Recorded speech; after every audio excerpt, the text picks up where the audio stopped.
সুন্দর করে তোলে, তাকে আরো সুন্দর দেখতে লাগে। এবার এই মুক্তোকে এত সুন্দর দেখার জন্য কত কষ্ট সহ্য করতে হয় তা কি কখনো আপনি ভেবেছেন?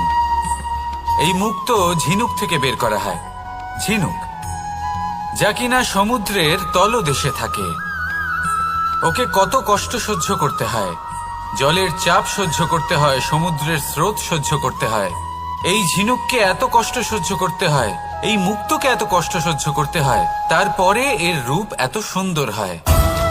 যদি আপনিও আপনার পরিশ্রমের সৌন্দর্য, নিজের পরাক্রমের সৌন্দর্য এই সংসারে প্রকাশিত করতে চান, তাহলে আপনাকেও কষ্ট সহ্য করতেই হবে।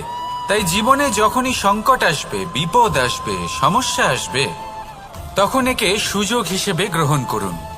কারণ এই বিপদের সাথেই লড়াই করে আপনি মুক্তোর মতোই পরিশুদ্ধ হয়ে উঠবেন। তাহলে আসুন আর আমার সাথে